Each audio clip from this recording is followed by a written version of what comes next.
ಎಲ್ಲರಿಗೂ ನಮಸ್ಕಾರ. ವಿಜ್ಞಾನ ಕ್ಷೇತ್ರದ ಮಹಿಳಾ ಸಾಧಕಿಯರು ಎನ್ನುವ ವಿಡಿಯೋದಲ್ಲಿ ಈಗ ನಾನು 9ನೆಯ ಭಾಗವಾಗಿ ವಿಜ್ಞಾನಿ ಅನ್ನಾಮಣಿ ಅವರ ವಿಚಾರವನ್ನ ತಿಳಿಸ್ಕೊಡೋದಕ್ಕೆ ಹೊರಟಿದ್ದೀನಿ. ಇವ್ರಿಗೆ ಎ ಮಣಿ ಅಂತಾನು ಹೇಳ್ತಾರೆ. ಪ್ರಥಮ ವಾಯುಗುಣ ವಿಜ್ಞಾನಿ. ಬಹಳ ಅಪರೂಪದ ವಿಷಯ ಇದು ಆ ಕಾಲದಲ್ಲಿ ಅಂತ. ವಾಯುಗುಣ ಅಂದ್ರೆ ಸಾಮಾನ್ಯವಾಗಿ ನಮ್ಗೆ ಗೊತ್ತಿರೋ ಹಾಗೆ ನಮ್ಮ ಟಿವಿಯಲ್ಲಿ ಪತ್ರಿಕೆಗಳಲ್ಲಿ ಬರ್ತಾನೆ ಇರುತ್ತೆ.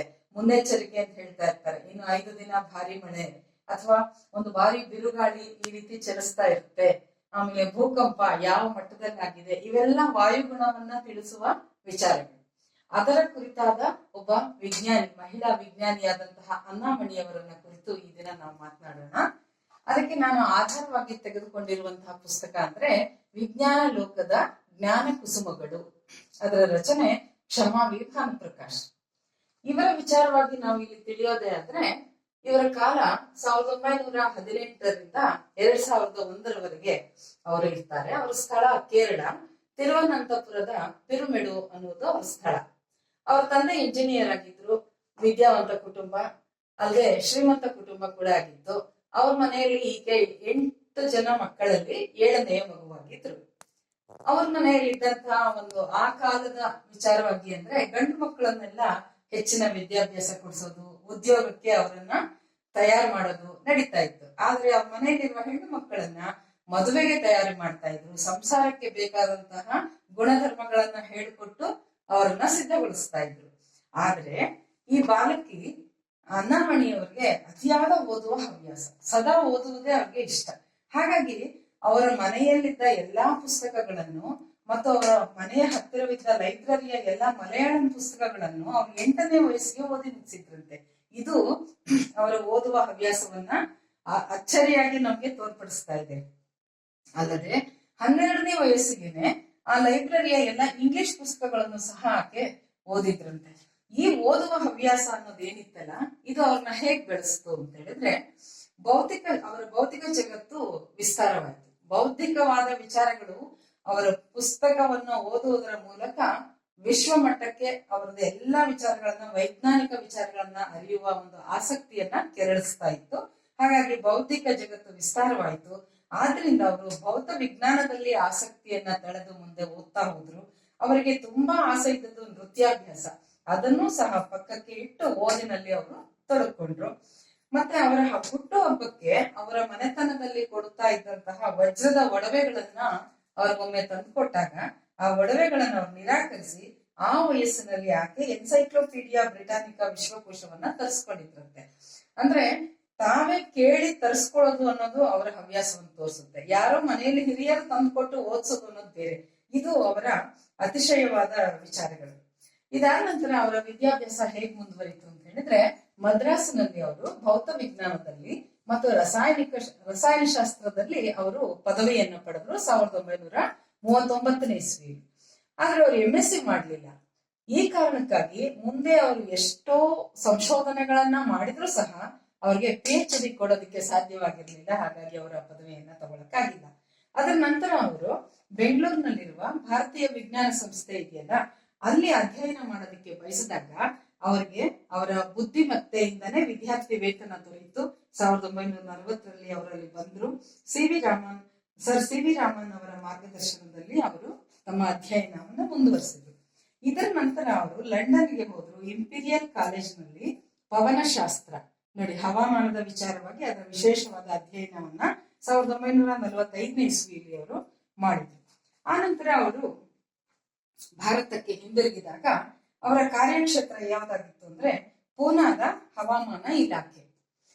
ಇದಕ್ಕೆ ನಮ್ಮ ಭಾರತದ ಹವಾಮಾನ ಇಲಾಖೆ ಏನಿದೆಯಲ್ಲ, ಅಲ್ಲಿ ಅವರು ಕೆಲಸ ಮಾಡ್ತಾ ಅವರು 100 ಸಂಶೋಧನೆಗಳನ್ನ ಮಾಡಿದ್ರು. ಅವರ ವಿಶೇಷವಾದ ವಿಚಾರ ಯಾವ್ದಾಗಿತ್ತು ಅಂದ್ರೆ, ಈ ಹವಾಮಾನದ ವಿಚಾರವಾಗಿ ಅದನ್ನ ಕಂಡುಹಿಡಿಯೋದು ಮತ್ತು ಅದನ್ನ ನಿಖರವಾಗಿ ತಿಳಿಸಿಕೊಡೋದಿದೆಯಲ್ಲ, ಅದಕ್ಕೆ ಅನೇಕ ಉಪಕರಣಗಳು ಬೇಕು. ಯಾವುದೇ ಒಂದು ರೀತಿ ಊಹಾಪೋಹಗಳಲ್ಲ ಅದು.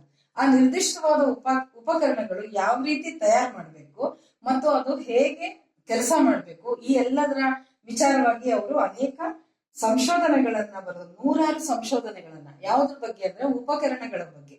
ನೆಕ್ಸ್ಟ್ ಅದರಲ್ಲಿ ಸಂಶೋಧನಾ ಪ್ರಬಂಧಗಳನ್ನ ಅವರು ಬರೆದ್ರು. ಆನಂತರ ಅವರು ವಜ್ರ ಮತ್ತು ಮಾಣಿಕ್ಯ ಇದೆಯಲ್ಲ, ಈ ವಜ್ರಗಳಲ್ಲಿರುವ ಬೆಳಕಿನ ವೇಗ ಯಾವ ರೀತಿ ಇರುತ್ತೆ, ಹೇಗೆ ಅದು ದಾಟುತ್ತೆ ಅಂತ ಫಿಸಿಕ್ಸ್ ಅನ್ನೆಲ್ಲ ಅವರು ಅದನ್ನ ತುಂಬಾ ಆಸಕ್ತಿಯಿಂದ ಅಧ್ಯಯನ ಮಾಡಿದ್ರು. ಆನಂತರ ಬ್ರಿಟನ್ ನಿಂದ ಉಪಕರಣಗಳನ್ನ ತರಿಸ್ಕೊಂಡ್ರು ನಮ್ಮ ದೇಶಕ್ಕೆ. ಅನೇಕ ಹವಾಮಾನ ಇಲಾಖೆಗೆ ಬೇಕಾದಂತ ಉಪಕರಣಗಳನ್ನ ತರಿಸ್ಕೊಂಡ್ರು. ಆದ್ರೆ ಅದನ್ನ ಸಮರ್ಥವಾಗಿ ಜೋಡಿಸೋದೇ ಒಂದು ದೊಡ್ಡ ಕೆಲಸ. ಅದನ್ನ ಯಶಸ್ವಿಯಾಗಿ ಜೋಡಿಸಿ ಆ ಕೆಲಸವನ್ನ ಅದ್ಭುತವಾಗಿ ಅವ್ರು ನಿರ್ವಹಿಸಿದ್ರಿಂದ ನೋಡಿ, 121 ಜನ ಪುರುಷರು ಸಹೋದ್ಯೋಗಿಗಳಿರುವಂತಹ ಒಂದು ತಂಡದ ಈ ಒಂದು ಇಲಾಖೆಯ ನಾಯಕತ್ವವನ್ನ ಅವ್ರಿಗೆ ವಹಿಸಿಕೊಡ್ಲಾಯ್ತು. ಅದಕ್ಕಿಂತ ಹೆಚ್ಚಿನ ವಿಚಾರ ಅಂದ್ರೆ ಓಝೋನ್ ಪದರ. ಇವತ್ತಿನ ದಿನ ನಮ್ಮಲ್ಲಿ ಬಹಳಷ್ಟು ಜನಕ್ಕೆ ಗೊತ್ತಿರುತ್ತೆ ಓಝೋನ್ ಪದರ ಅಂದ್ರೆ ಭೂಮಿ ಮೇಲೆ ನಾವು ಬಾಳೋದಕ್ಕೆ ಬೇಕಾಗುವಂತಹ, ಬೆಳೆಯೋದಕ್ಕೆ ಬೇಕಾಗುವಂತಹ ಒಂದು ವಾತಾವರಣವನ್ನ ಕಾಪಾಡಿಕೊಡುವುದು ನಮ್ಗೆ ಈ ಓಝೋನ್ ಪದರ. ಒಂದ್ ವೇಳೆ ಓಝೋನ್ ಪದರದಲ್ಲಿ ಏನಾದ್ರೂ ಲೋಪದೋಷಗಳು ಉಂಟಾದ್ರೆ ನಮ್ಮ ಭೂಮಿಯ ಮೇಲೆ ಜೀವಿಗಳಿಗೆ ಅನೇಕ ತೊಂದರೆಗಳಾಗುತ್ತೆ. ಆ ಕಾಲದಲ್ಲಿ ಅವರು ಈ ಓಝೋನ್ ಪದರದ ಮಟ್ಟ ಇದೆಯಲ್ಲ, ಅದು ಯಾವ ತರ ಇರ್ಬೇಕು, ಎಷ್ಟಿರ್ಬೇಕು, ಇಲ್ಲದೆ ಇದ್ರೆ ತೊಂದರೆ ಆಗುತ್ತೆ, ಇಂಥ ಅಳೆಯುವ ಒಂದು ಉಪಕರಣವನ್ನ ಅವರು ತಯಾರಿಸಿದ್ರು. ಈ ಉಪಕರಣವನ್ನ ತಯಾರಿಸಿದ್ರಿಂದನೇ ಅವ್ರಿಗೆ ನೋಡಿ ಅಂತಾರಾಷ್ಟ್ರೀಯ ಓಝೋನ್ ಸಂಘ ಇದೆಯಲ್ಲ, ಅಂತಾರಾಷ್ಟ್ರೀಯ, ಅಲ್ಲಿ ಅವ್ರಿಗೆ ಸದಸ್ಯತ್ವವನ್ನ ಕೊಟ್ರು. ಆನಂತರ ವಿಶ್ವಸಂಸ್ಥೆಯಲ್ಲಿ ಸಹ ಹವಾಮಾನ ಇಲಾಖೆ ಆ ಸಂಸ್ಥೆಯಲ್ಲಿ ಸಹ ಇವರನ್ನ ಸದಸ್ಯರಾಗಿ ತಗೊಂಡ್ರು, ವಿಶ್ವಸಂಸ್ಥೆಯಲ್ಲಿ ಸಹ. ಈ ರೀತಿ ಅವರು ಪ್ರಖ್ಯಾತರಾಗಿದ್ದು ತಮ್ಮ ಈ ಉಪಕರಣಗಳ, ಹವಾಮಾನ ಇಲಾಖೆಯ ಉಪಕರಣಗಳ ವಿಚಾರವಾಗಿ. ಇದನ್ನ ಅವ್ರು ಅನ್ಕೊಂಡ್ರು, ನಮ್ಮ ಭಾರತ ಯಾಕೆ ಅವಲಂಬಿ ಆಗ್ಬೇಕು ಇಂಥ ವಿಚಾರಕ್ಕೆ, ಬೇರೆ ಬೇರೆ ದೇಶದಿಂದ, ಈ ಬ್ರಿಟನ್ ನಿಂದ ತರಿಸ್ಕೊಳ್ಳುವಂತ ಸ್ಥಿತಿ ಯಾಕೆ ಬೇಕು, ಬೇಡ, ನಾವೇ ಸ್ವಾವಲಂಬಿ ಆಗ್ಬೇಕು ಅನ್ನುವ ದೃಷ್ಟಿಯಿಂದ ಅವರು 100 ಉಪಕರಣಗಳ ಚಿತ್ರಗಳನ್ನು, ರೇಖಾಚಿತ್ರಗಳನ್ನ ಬರೆದು ಅದರ ಪ್ರಕಾರವಾಗಿ ಅವರು ಉಪಕರಣಗಳನ್ನು ತಯಾರಿಸೋದಕ್ಕೆ ಅನೇಕ ಸಂಶೋಧನೆಗಳನ್ನ ನಡೆಸಿ ಮಾಡಿಕೊಟ್ರು. ಆ ಒಂದು ವಿಚಾರಕ್ಕೆ ಅವ್ರಿಗೆ ಈ ಒಂದು ಪ್ರಶಸ್ತಿ. ಒಟ್ಟಾರೆ ಅವರ ಕೆಲಸವಾದ್ರೂ ಸಹ ಈ ವಿಚಾರ ಮತ್ತು ಓಝೋನ್ ವಿಚಾರಕ್ಕಾಗಿ ಅವರಿಗೆ R.K. ರಾಮನಾಥನ್ ಪದಕವನ್ನ ಅವರಿಗೆ ಕೊಡಲಾಯಿತು. ಇದ್ರ ಜೊತೆಗೆ ಅವರು ಭಾರತದಲ್ಲಿ ಈ ಅನೇಕ ವಿಕಿರಣ ನಿಲ್ದಾಣಗಳನ್ನ ಏರ್ಪಡಿಸಿದ್ರು. ಅಂದ್ರೆ ಹವಾಮಾನ ಅಂದ್ರೆ ಇಡೀ ಭಾರತದಲ್ಲಿ ಬೇರೆ ಬೇರೆ ಕಡೆಯ ಹವಾಮಾನಗಳನ್ನ ಕಲೆಕ್ಟ್ ಮಾಡಿ ಆ ಒಂದಕ್ಕೊಂದಕ್ಕೆ ಒಂದು ಜಾಲ, ಆ ಒಂದು ಸಂಪರ್ಕವನ್ನ ಏರ್ಪಡಿಸಿದ್ರಿಂದ ಏನಾಯ್ತು, ಹವಾಮಾನ ಇಲಾಖೆಯ ನಿಖರವಾದ ವಿಚಾರಗಳನ್ನ ಅವರು ತಕ್ಷಣ ತಿಳಿಸೋದಿಕ್ಕೆ ಅನುಕೂಲವಾಗುವಂತೆ ಅವರು ಕೆಲಸವನ್ನ ನಿರ್ವಹಿಸಿದ್ರು. ಇದಾದ್ಮೇಲೆ ಅವರು ಬೆಂಗಳೂರಿನಲ್ಲಿ ಒಂದು ಕಾರ್ಯಾಗಾರವನ್ನ ಸ್ಥಾಪನೆ ಮಾಡಿದ್ರು. ಯಾಕೆ ನಾವು ಅವಲಂಬಿಗಳಾಗಬೇಕು ಬೇರೆ ದೇಶಕ್ಕೆ, ನಾವೇ ಇಲ್ಲಿ ತಯಾರು ಮಾಡೋಣ ಅನ್ನೋದಕ್ಕೆ ಒಂದು ಕಾರ್ಯಾಗಾರ. ಅದು ಗಾಳಿಯ ವೇಗ ಎಷ್ಟರ ಮಟ್ಟಿಗೆ ಇರುತ್ತೆ, ಯಾವ ಸಮಯದಲ್ಲಿ ಹೇಗಿರುತ್ತೆ ಅದನ್ನ ತಿಳಿಸೋದಕ್ಕೆ, ಅದನ್ನ ಅಳೆಯೋದು ಹೇಗೆ, ಅದಕ್ಕೆ ಬೇಕಾದಂತಹ ಉಪಕರಣಗಳನ್ನೆಲ್ಲ ತಯಾರಿಸಿದ್ರು ಅವರ ತಂಡದ ಮೂಲಕ.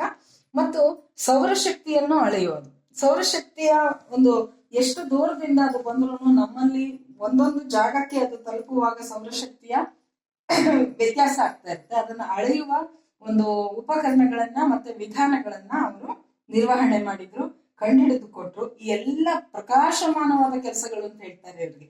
ಅತ್ಯಂತ ಒಳ್ಳೆಯ ಈ ಕೆಲಸಗಳನ್ನೆಲ್ಲ ಮಾಡೋದಕ್ಕಾಗಿ ಅವರು ಬೆಂಗಳೂರಿನಲ್ಲಿ ಒಂದು ಕಾರ್ಯಾಗಾರವನ್ನ ಸ್ಥಾಪನೆ ಮಾಡಿದ್ರು. ಇದೆಲ್ಲ ಅವರ ಕಾರ್ಯವಿಧಾನಗಳಾಗಿತ್ತು.